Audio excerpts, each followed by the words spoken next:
দর্শক, আমি যে জায়গাটিতে দাঁড়িয়ে আছি সেটি হচ্ছে যে হবিগঞ্জ শহরের শ্যামলী আবাসিক এলাকায়।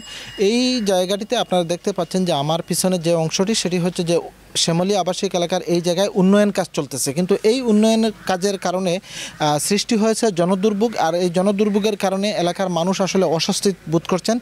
আমাদেরকে যেমনটি স্থানীয়রা জানিয়েছেন যে উন্নয়ন কাজ হবে, উন্নয়ন কাজ চলমান থাকবে, কিন্তু এলাকায় কেন জনদুর্ভোগ সৃষ্টি হবে সেটি হচ্ছে স্থানীয়দের প্রশ্ন।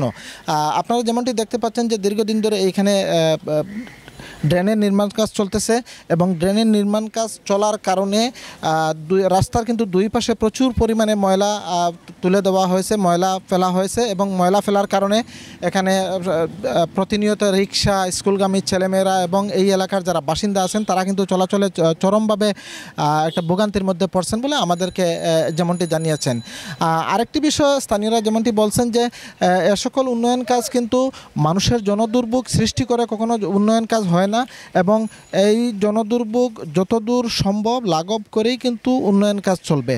দীর্ঘদিন ধরে কাজ চলার কারণে এলাকার মানুষের মধ্যে একটা অস্বস্তি সৃষ্টি হয়েছে এবং পাশাপাশি যদি আমি আপনাদেরকে একটু দেখানোর চেষ্টা করি যে আপনার রাস্তার দুই পাশেই কিন্তু প্রচুর পরিমাণে ময়লা আবর্জনা জমে আছে, ময়লার স্তূপ জমে আছে এবং এখানকার যারা স্কুলগামী ছেলেমেয়েরা আছে তারা যখন চলাচল করে তারা কিন্তু আসলে চলাচল করতে চরমভাবে তারা বিব্রত বোধ করে। আপনারা যেমনটি দেখতে পাচ্ছেন যে এখানে রাস্তার এক পাশে উন্নয়ন কাজ আর এবং অন্য পাশে যেভাবে ময়লা আবর্জনা ফেলে রাখা হয়েছে, এতে করে রাস্তা সংকুচিত হয়ে গেছে, রাস্তা একেবারেই ছোটো হয়ে গেছে এবং এই রাস্তা দিয়ে এখন চলাচলের জন্য মানুষের চরম পর্যায়ের কষ্ট পোহাতে হয়।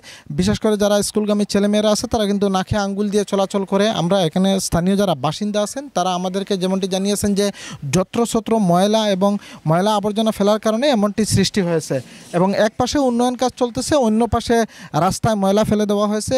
দুটির কারণেই মূলত রাস্তাটি সংকুচিত হয়ে গেছে, এখানে যান চলাচলে আসলে চরমভাবে বিঘ্ন সৃষ্টি হচ্ছে।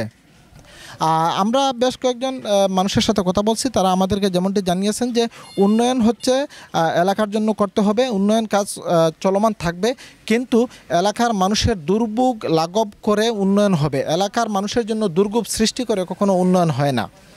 এই ছিল শ্যামলী আবাসিক এলাকা থেকে সৈয়দ সালিক, চ্যানেল 5।